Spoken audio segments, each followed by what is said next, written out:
Basically इस video का जो मेरा टॉपिक होने वाला है वो इसमें हम लोग दो क्वेश्चंस कवर करेंगे जो बेसिक क्वेश्चंस है जो सबको पता होना चाहिए एटलीस्ट कि व्हाट इज आईटीआर, आखिर आईटीआर क्या होता है और क्या है कि why should we file ITR. दो क्वेश्चंस को यहाँ पे हम लोग बेसिकली डिस्कस करेंगे। तो चलिए सबसे पहला क्वेश्चन देखते हैं हम लोग कि व्हाट इज आईटीआर, आखिर आईटीआर होता क्या है। तो जैसा कि इसका फुल फॉर्म अगर हम लोग पूरा नाम देखें तो है income tax return. Income tax, ठीक है, रिटर्न, रिटर्न का मतलब यहाँ पे ये हुआ कि स्टेटमेंट है ना, स्टेटमेंट कि वो पूरा आपका इनकम का जो भी पार्ट है उस पे इनकम क्या है, उस पे टैक्स कितना लगा है, वो आपका पूरा का पूरा स्टेटमेंट होता है। तो उसी को इनकम टैक्स रिटर्न बोलते हैं। ये क्या होता है, बोलता है कि आईटीआर इज एन फॉर्म, क्या है ये, फॉर्म है ना, क्या है, फॉर्म है in which the tax payer, कौन टैक्स पेयर, जो टैक्स देता है, file information about his income earn and tax applicable to the income tax department. मतलब क्या हुआ कि जो भी टैक्स पेयर होता है उसका जो भी इनकम है और उस पे जो टैक्स लगा है उसका पूरा जो डिटेल है वो कहाँ पे फिल करके किसको सबमिट करना होता है, उसमें टैक्स पेयर अपना पूरा डिटेल फिल करता है और उसको किसको सबमिट करता है, उसको इनकम टैक्स डिपार्टमेंट को, है ना। तो इनकम टैक्स डिपार्टमेंट कुछ फॉर्म्स दिया है जिसमें से टैक्स पेयर को अपना सारा इनकम जो भी अर्न किया है वो और उस पर जो भी टैक्स बना है वो पूरा फील करके गवर्नमेंट को सबमिट करता है, इनकम टैक्स डिपार्टमेंट को सबमिट करता है, जिसको हम लोग क्या बोलते हैं, आईटीआर बोलते हैं, इनकम टैक्स रिटर्न बोलते हैं। अभी क्या है कि the department has notified 7 various forms. मतलब क्या है कि डिपार्टमेंट क्या किया, इनकम टैक्स डिपार्टमेंट अभी 7 तरह का क्या किया, इनकम टैक्स फॉर्म दिया है। ऐसा नहीं कि सारा जो, जैसे कि हम लोग अगर इनकम टैक्स पढ़े होंगे तो उसमें पर्सन्स देखे होंगे कि पर्सन्स इंक्लूड्स क्या है, इंडिविजुअल है, हफ है, पार्टनरशिप है, कंपनी है, एओपी है, बीओआई है, तो है ना। तो ये सब चीज को बहुत सारा पर्सन को कैटेगराइज किया है। तो ऐसा नहीं है कि जितना भी पर्सन है सारा आईटीआर 1 फाइल करेगा, 2 फाइल नहीं, इसमें क्या है कि सब फॉर्म का अपना अपना एक लिमिटेशन है। तो इसलिए गवर्नमेंट क्या किया, इनकम टैक्स डिपार्टमेंट क्या किया कि अभी बेसिकली 7 तरह का 7 टाइप्स ऑफ आईटीआर फॉर्म रखा है। सब के लिए सबका अलग अलग एक पैरामीटर है, कौन किसको यूज करेगा उसको हम लोग आगे के वीडियो में देखेंगे कि आईटीआर 1 कौन यूज करेगा, 2 कौन यूज करेगा, 3 कौन यूज करेगा। तो अभी basically 7 types of ITR forms है। बोलता क्या है कि every tax payer should file his ITR on or before the specified due date. मतलब क्या है कि गवर्नमेंट एक ड्यू डेट दे दिया है कि इस दिन तक आपका अपना आईटीआर आपको फाइल कर देना है ना। तो उसको आपको उस ड्यू डेट से पहले या उस ड्यू डेट तक आपको फाइल करना है। अब क्या बोलता है कि the applicability of ITR forms varies depending on the sources of income. जैसा कि अभी हम बोले कि हर एक आईटीआर फॉर्म्स जो है उसका सबका अलग अलग एक एप्लीकेबिलिटी, मतलब ऐसा नहीं है कि सारा इंसान को आईटीआर 1 ही फाइल करना है, नहीं, सबका अलग अलग है ना। तो depending upon the sources of income कि उसका कितना तरह का सोर्सेस है। बेसिकली इनकम टैक्स में आप देखिएगा तो 5 सोर्सेस ऑफ इनकम बनाया गया है, income from salary, income from house property, income from PGBP, income from capital gain, income from other sources. तो जिसको मतलब एक ऐसा थोड़ी है कि एक ही पर्सन ये 5 तरीके का इनकम से कमा सकता है, किसी के पास 1 हो, किसी के पास 2 हो, किसी के पास 5 हो, तो उसके लिए अलग अलग तरह का वो आईटीआर फॉर्म है एप्लीकेबल, ये है ना। बोलता है क्या है उसके लिए अलग अलग है, जैसे इंडिविजुअल हो गया, हफ हो गया, कंपनी हो गया, सबके लिए अलग अलग है, हर एक फॉर्म को वो करेंगे। तो यहाँ पे हम लोग देखें कि आईटीआर क्या है, ठीक है।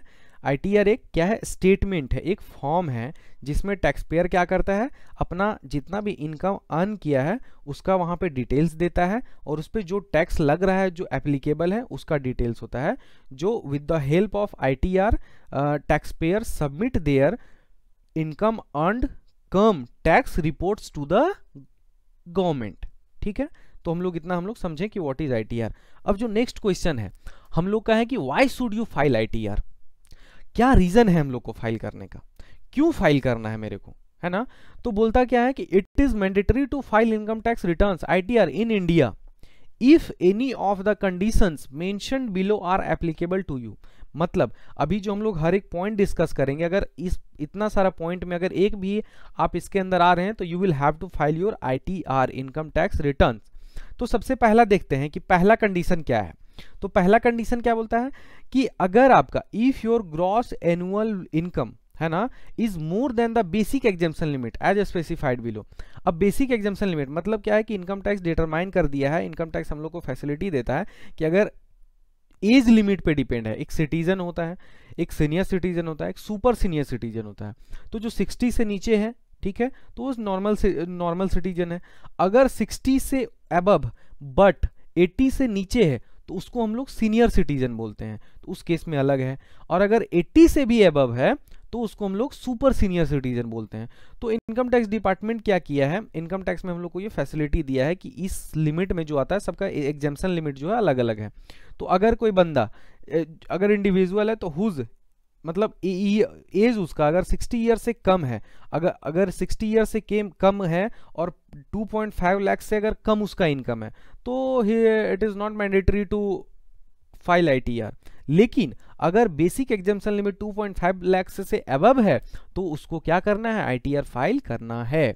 ठीक है, ये हो गया 60 ईयर्स के केस में। अगर 60 to 80 है तो इसका 3 लाख कर दिया है कि अगर कोई बंदा, अगर कोई इंडिविजुअल जिसका एज 60 to 80 ईयर्स के बीच में आता है, या तो 60 हो या 80 हो, इसमें भी आ रहा है, तो उस केस में क्या है, उसका बेसिक एग्जेम्पशन लिमिट 3 लाख है। अगर वो बंदा 3 लाख तक कमाता है तो he will not have to file ITR form, है ना, मैंडेटरी नहीं है। बेसिक एग्जेम्पशन लिमिट तक है तो उसमें मैंडेटरी नहीं है, लेकिन अगर 3 लाख से अबव है तो he will have to file ITR। उसी के केस में सुपर सीनियर सिटीजन है, सुपर सीनियर सिटीजन को और एग्जेम्पशन दिया है, 5 लाख तक दिया है, 5 लाख तक दिया है ना। लेकिन यहाँ पे एक मिसकंसेप्शन है, आप नॉर्मली किसी से भी पूछिएगा तो वो बोलता है भाई 5 लाख तक टैक्स एग्जेम्पशन है। नहीं भाई, अगर कोई इंडिविजुअल है जिसका एज जो है वो 60 ईयर्स से बिलो है तो his basic exemption limit is 2.5 lakh. लेकिन गवर्नमेंट क्या करता है कि अगर आपका 5 लाख तक अगर टैक्सेबल इनकम है तो आपको ना 5 लाख तक, अगर 5 लाख 1 रुपया भी है ना तो आपको फिर टैक्स देना पड़ जाएगा।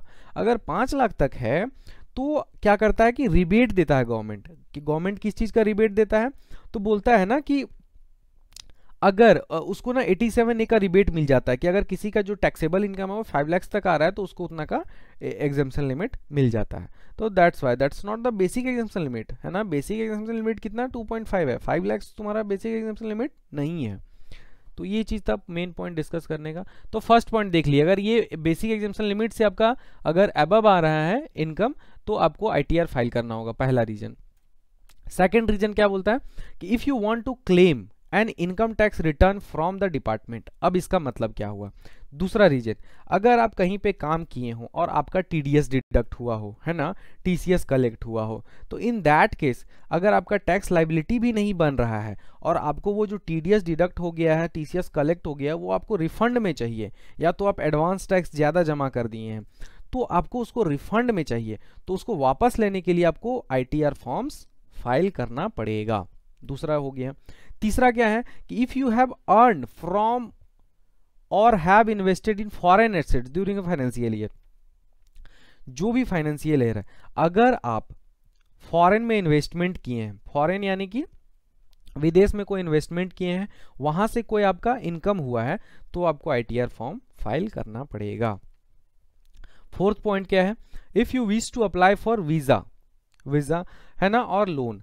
बहुत सारा, ये तो बहुत ज़्यादा नॉर्मल हो गया है कि आप लोन के लिए अप्लाई करिए, बैंक आपसे क्या डिमांड करेगा कि अपना ITR फॉर्म दीजिए, है ना। तो अगर आपको लोन लेना है, वीज़ा लेना है, तो आपको ITR फाइल करना पड़ेगा। नेक्स्ट क्या है, if the tax pair is company और फर्म इरेस्पेक्टिव ऑफ प्रॉफिट और लॉस। अब समझिए फिफ्थ पॉइंट क्या बोलता है कि अगर टैक्स पेयर जो है कंपनी है और फर्म है, ये लोग को ITR फाइल करना मैंडेटरी है, या तो प्रॉफिट हो या तो लॉस हो। अगर प्रॉफिट हुआ है तो उस पर टैक्स दीजिए, अगर लॉस हुआ है तो वो लॉस नेक्स्ट ईयर आपका कैरी फॉरवर्ड हो जाएगा। अगर आप उसको फाइल नहीं किए, गवर्नमेंट को लॉस नहीं दिखाएं कि मेरा इस साल लॉस है, तो वो आपका गवर्नमेंट उस पर आपको रिबेट डिडक्शन नहीं देने वाला है। अगर आप उसको फाइल कर दिए हैं तो that will carry forward in the next year, और वहाँ पे आपको जाके उसका डिडक्शन मिल जाएगा, उसका एग्जेम्पशन मिल जाएगा। ठीक है, तो यहाँ पे हम लोग 5 पॉइंट्स देखें। अब क्या है, और क्या बोलता है, also you are mandately required to file ITR even your income is below the exemption limit but you meet one of the following condition. अब इसका मतलब क्या है कि जो हम लोग basic exemption limit 2.5 lakh, 3 lakh, 5 lakh जो डिस्कस किए थे, अगर वो भी नहीं है, अगर वो भी उससे भी कम है, लेकिन अगर आप ये 3 कंडीशन में फॉल कर रहे हैं तो आपको ITR फाइल करना पड़ेगा। लेट सपोज अगर आपका इनकम 2.5 लाख से कम है, लेकिन आप ये 3 केस में फॉल कर रहे हैं, 3 में से किसी एक में भी फॉल कर रहे हैं, तो आपको ITR फाइल करना पड़ेगा। तो तीनों केस देखते हैं। अगर बोलता है have deposited an aggregate amount of more than ₹1 crore in 1 or more current bank accounts, ठीक है। अगर आप किसी करेंट अकाउंट में, किसी एक करेंट अकाउंट या किसी मतलब बहुत सारा करेंट अकाउंट, अगर एक हो या एक से अधिक किसी भी करेंट अकाउंट में एग्रीगेट आपका अगर 1 करोड़ रुपीस डिपॉजिट करवाए हैं तो आपको ITR फाइल करना पड़ेगा। Second case, have incurred an aggregate expenditure of more then 2 lakhs on foreign travel for self और एनी अदर, मतलब अगर आप फॉरेन ट्रेवल पे 2 lakhs या 2 लाख से अधिक का एक्सपेंस किए हैं तो आपको क्या करना पड़ेगा, ITR फाइल करना पड़ेगा। या तो आप खुद गए हो या तो आप किसी को भेजे हो। तीसरा पॉइंट क्या है, have incurred an expenditure aggregate for of more than 1 lakhs towards electricity consumption. अगर आप एक साल में 1 लाख से अधिक इलेक्ट्रिसिटी कंजम्पशन दिखा रहे हैं तो you will have to file your ITR even though if your basic exemption limit, if your income is below basic exemption limit, तो भी आपको ITR फाइल करना पड़ेगा। तो